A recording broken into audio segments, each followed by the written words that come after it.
آپ سن رہے ہیں طبقاتی جدوجہد، انقلابی سوشلزم کا علمبردار، ماحولیاتی تبدیلیاں اور سیلاب کی تباہ کاریاں۔ تحریر اویس کرنی۔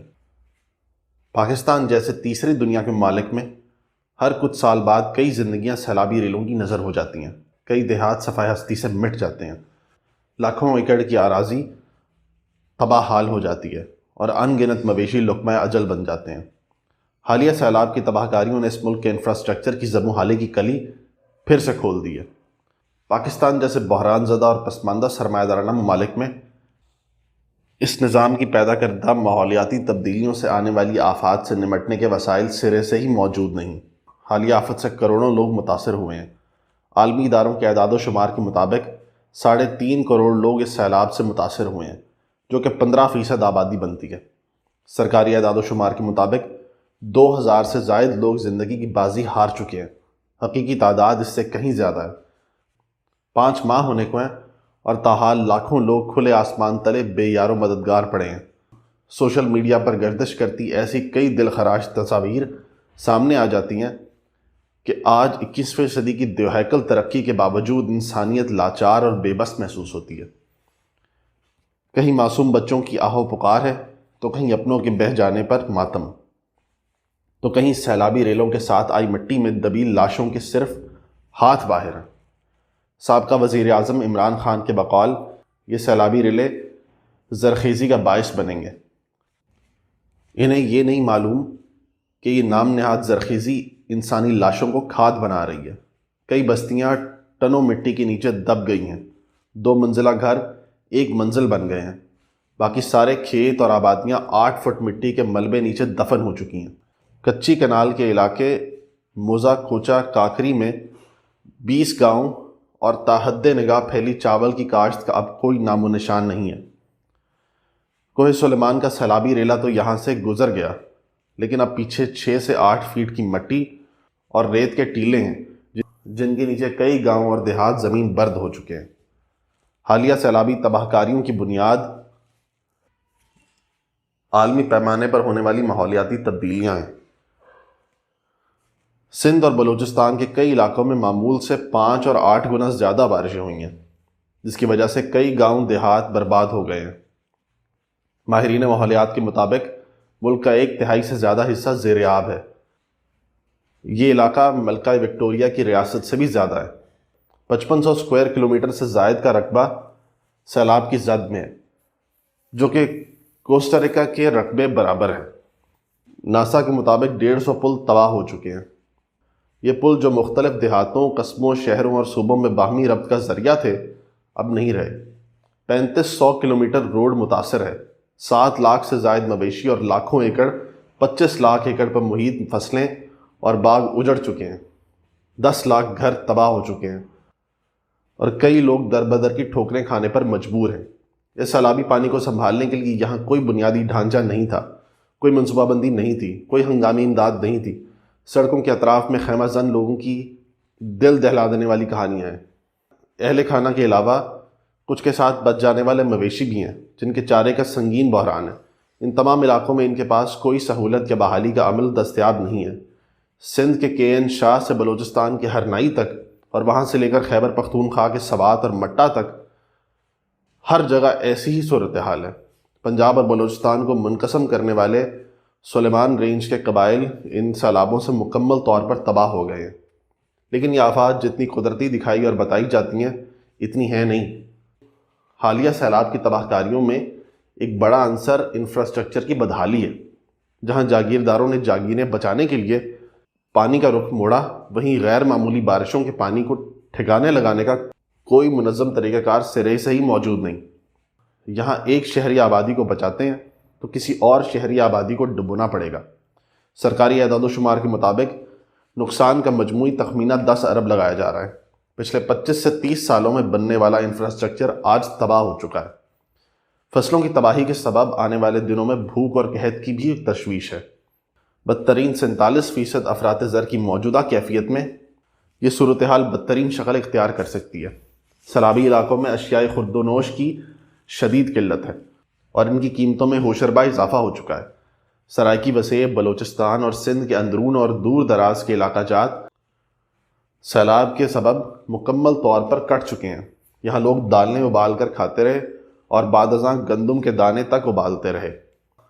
ان دور افتادہ علاقوں میں عام حالات میں بھی زندگی صدیوں پیچھے چل رہی ہے، لیکن اس ہنگامی کیفیت میں یہاں کے باسی سنگین مسائل کا شکار ہیں، جہاں تاحال کوئی خاطر خواہ حکومتی امداد نہیں پہنچ سکی۔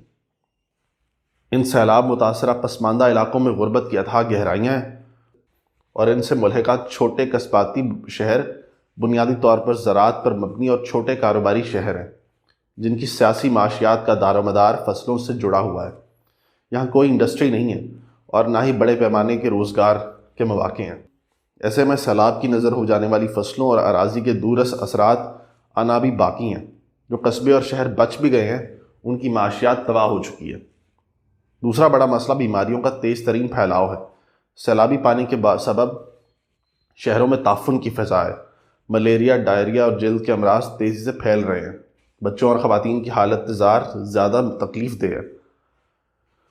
بی بی سی کی حالیہ رپورٹ کے مطابق شاہراہوں کے اطراف میں خیمہ زن آبادیوں میں خواتین کھانے اور پینے میں نہایت ہی محتاط ہیں اور جسمانی ضروریات کے مطابق نہ پانی پی رہی ہیں اور نہ کھانا کھا رہی ہیں، کیونکہ ان کو جیسے تیسے سر ڈھانپنے کا موقع تو مل گیا ہے، لیکن رفع حاجت کا کوئی بندوبست نہیں۔ اسی طرح بچوں میں تیزی سے بیماریاں پھیل رہی ہیں۔ حالیہ آفت میں بھی سب سے زیادہ متاثر یہاں کے محنت کش اور غریب عوام ہیں۔ امیروں کے اگر محل ڈوبے بھی ہیں، لیکن جس کی ساری زندگی ایک کچے مکان کو گھر بنانے میں نکل گئی ہو، وہ اب دوبارہ شاید اس سے نہ بن سکے۔ ہمیں سمجھنے کی ضرورت ہے کہ حالیہ سیلابی تباہ کاریوں کی بنیاد ماحولیاتی تبدیلیاں ہیں۔ ان عالمی سطح کی ماحولیاتی تبدیلیوں نے اس کرۂ ارض پر نسل انسانی کی بقا پر سنجیدہ سوالات کھڑے کر دیے ہیں۔ ایمیزون اور آسٹریلیا میں آتش زدگیاں ہیں، برطانیہ جیسے ملک میں ہیٹ ویو سے لوگ مر رہے ہیں، اور پاکستان میں سیلابی تباہ کاریاں ہیں۔ یہاں پر کچھ مہینے پہلے موسم گرما کے آغاز میں ہی ریکارڈ درجہ حرارت دیکھا گیا، حتیٰ کہ دادو میں پارہ 54 ڈگری تک جا پہنچا، اور یہ دادو ہے جس کے اطراف اب پانی میں ڈوب چکے ہیں۔ عالمی رپورٹس کے مطابق پاکستان ماحولیاتی آلودگی سے متاثر ہونے والے پہلے 10 ممالک کی فہرست میں شامل ہے، جبکہ عالمی کاربن کے اخراج میں پاکستان کا حصہ 1% سے بھی کم ہے۔ سامراج اور ترقی یافتہ سرمایہ دارانہ ممالک کی منافع کی ہوس کا خمیازہ پاکستان جیسے پسماندہ ملکوں کے غریبوں کو بھگتنا پڑتا ہے۔ پاکستان میں 7,000 سے زائد گلیشیئرز ہیں، جو پولر ریجن سے باہر شاید کسی ایک ملک میں سب سے بڑا ذخیرہ ہے۔ موسمی شدت کے باعث یہ گلیشیئر پگھل رہے ہیں، جن کا پانی بے ہنگم مانسون بارشوں کے ساتھ مل کر تباہی مچا رہا ہے۔ شمالی علاقہ جات کے خوفناک سیلاب کی یہ ایک بنیادی وجہ ہے، جس کے بعد یہی پانی نشیبی علاقوں کو ڈبوتا چلا جاتا ہے۔ اس ماحولیاتی بگاڑ کی بنیاد سرمایہ دارانہ ہوس ہے، اور یہ نظام ان تمام تر تباہیوں کا ذمہ دار ہے۔ اور پاکستان جیسے ملکوں میں تو انفراسٹرکچر بھی تباہ ہے، جہاں معمول سے تھوڑی زیادہ بارشیں کراچی جیسے بڑے اور نسبتاً ترقی یافتہ شہر کو ہی معذور کر دیتی ہیں۔ پھر سندھ اور بلوچستان کی معمول سے 5 سے 8 گنا زیادہ بارشیں گاؤں اور دیہاتوں کی زبوں حال انفراسٹرکچر کا کیا حل کرتی ہوں گی، اس کا اندازہ لگانا مشکل نہیں۔ یہاں کا موجودہ انفراسٹرکچر گوروں کا بنایا ہوا صدیوں پرانا ہے، جو بوسیدہ ہو چکا ہے۔ مقامی دلال حکمران اس میں بہتری کیا لاتے، یہ تو اس کو قائم رکھنے میں بھی ناکام ہے۔ انفراسٹرکچر کی بہتری کے لیے دیوہیکل ریاستی سرمایہ کاری درکار ہے۔ صرف نکاس کو بہتر بنانے کے لیے یہاں شہر کے شہر اکھاڑنے پڑیں گے۔ لاہور کی کیفیت ہمارے سامنے ہے، لیکن ریاست کے پاس تو سرکاری ملازموں کو تنخواہیں دینے کی فرصت نہیں ہے۔ یہاں کے دلال حکمرانوں کو ہر کچھ سال بعد IMF جیسے عالمی سامراجی اداروں کی چوکھٹ پر حاضریاں لگانی پڑتی ہیں، اور سخت ترین شرائط پر ادھار لیے جاتے ہیں، جس میں نسلوں تک کو گروی رکھا گیا ہے۔ ہمیں یہ بات بھی ذہن نشین رکھنی ہوگی کہ پاکستان کی معیشت کا وسیع حصہ کالے دھن پر محیط ہے۔ حالیہ سیلاب کی تباہ کاریوں پر ایک بار پھر سے عالمی پیمانے پر امداد اکٹھی کی گئی ہے۔ غریب عوام کے زخموں کو بیچ کر پھر سے تجوریاں بھری جائیں گی، وہی جو 2010 کے سیلاب اور 2005 کے زلزلے کے وقت کیا گیا تھا۔ یہاں امداد کا غبن کالی معیشت کے سنگ سیاسی عزائم کی تکمیل کے لیے استعمال ہوگا۔ اسی کالی معیشت پر یہ پوری تعفن زدہ سیاست کھڑی ہوئی ہے۔ اپنی بے حسی میں حکمران طبقے کی جماعتیں عوام کے زخموں پر نمک چھڑک رہی ہیں، لیکن عوام اتنے بھی بے وقوف نہیں جتنے عام حالات میں سمجھے جاتے ہیں۔ وہ نتائج بھی اخذ کرتے ہیں۔ انہیں نظر آ رہا ہے کہ کون فوٹو سیشن کے لیے آ رہا ہے اور کون ان ہنگامی حالات میں بھی اقتدار کے حصول کے لیے جلسے کر رہا ہے۔ اس سیلابی آفت میں کوئی ممبر اسمبلی کسی حلقے میں منہ دکھانے کے قابل نہیں۔ جن سیاسی شخصیات نے سیلاب زدہ علاقوں کے دورے کیے، انہیں بھی منہ کی کھانا پڑی۔ فاضل پور میں وزیر خزانہ پنجاب کو کشتی تک سے نہیں اترنے دیا گیا۔ یہی کچھ سندھ میں بھی دیکھا جا سکتا ہے اور خیبر پختونخوا میں بھی۔ ریاست بذات خود اپنے ساتھ برسر پیکار ہے، ہر ادارے میں تقسیم ہے اور ہر دوسرے ادارے کے ساتھ دست و گرباں ہے۔ آفات اجتماعی شعور پر بھی اثر انداز ہوتی ہیں۔ اس آفت نے بھی اجتماعی سوچ کو فروغ دیا ہے، لوگ ایک دوسرے کے ہمدرد بنے ہیں۔ جہاں ریاست اور حکمران سیاست غائب تھی، لوگوں نے فلاحی اور امدادی کاموں میں بڑھ چڑھ کر حصہ لیا، ایک دوسرے کا ہاتھ تھاما۔ یہ اجتماعی شعور آنے والے واقعات میں فیصلہ کن ہو سکتا ہے۔ اپنے تئیں بننے والی کمیٹیوں نے ریاست کے متبادل بنیادی یونٹ کا کردار ادا کیا۔ یہ نظام اب متروک ہو چکا ہے اور آفتوں، جنگوں اور بے یقینی پر پلنے والے اس نظام کا خاتمہ ہی نسل انسانی کی بقا کی ضمانت ہے۔ انقلابی، امدادی و احتجاجی کیمپین۔ اس ہنگامی صورتحال میں انقلابی، امدادی و احتجاجی کیمپین کو ملکی سطح پر منظم کیا گیا تاکہ اپنے طبقے کے ساتھ یکجہتی کی بنیادیں استوار کی جا سکیں اور انقلابی کمیٹیوں کا قیام عمل میں لایا جا سکے، کیونکہ سرمایہ دار، جاگیردار، این جی اوز اور حکمران طبقہ صرف وسائل لوٹنے پر یقین رکھتا ہے۔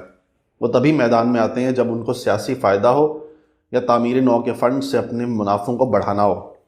اس وقت یہ فریضہ محنت کش طبقے، طلباء، نوجوانوں، سیاسی اور سماجی کارکنوں کو ادا کرنا ہوگا، کیونکہ ایک غریب اور مظلوم کے دکھ کو محنت کش طبقہ ہی سمجھ سکتا ہے۔ اس کیمپین کے سلسلے میں فاضل پور، حاجی پور، خیر پور، تھن شاہ، حیدرآباد، قاسم آباد، کراچی، گلشن حدید، جامشورو، مانجھند، محبت خان جلبانی، دادو، ہڑند، جوہی، منچھر جھیل، بھان سید آباد، سیون شریف، میرپور خاص، عمرکوٹ، تونسا، داجل، چک سرائی، چک احمدانی، سونوا، بستی چانگ، نورپور، ملتان، سیالکوٹ، پشاور، سوات، مٹا، کوئٹہ، مستونگ، راولہ کوٹ، کھائی گلہ، مظفر آباد، لاہور، راولپنڈی اور اسلام آباد کے مضافاتی متاثرہ علاقوں میں امدادی اور احتجاجی کارروائیاں سر انجام دی گئیں، جبکہ محفوظ شہروں میں متاثرہ علاقوں کے عوام سے یکجہتی کی سرگرمیوں کا انعقاد کیا گیا، جس میں امدادی کیمپ، احتجاج اور مارچ منعقد کیے گئے۔ یہ سلسلہ تاحال جاری ہے۔ اسی کیمپین میں عالمی پیمانے پر جنگ زدہ یوکرائن کے محنت کشوں سمیت ایم ایس ٹی، ارجنٹینا، برطانیہ اور اسپین کے کامریڈز نے بھی بھرپور یکجہتی کا اظہار کیا، اور انٹرنیشنل سوشلسٹ لیگ کی ماحولیاتی تبدیلیوں اور تباہ کاریوں کے سلسلے میں ایک عالمگیر کانفرنس کا بھی انعقاد کیا گیا، جس میں 30 سے زائد ممالک سے ہزاروں نوجوانوں اور محنت کشوں نے شرکت کی۔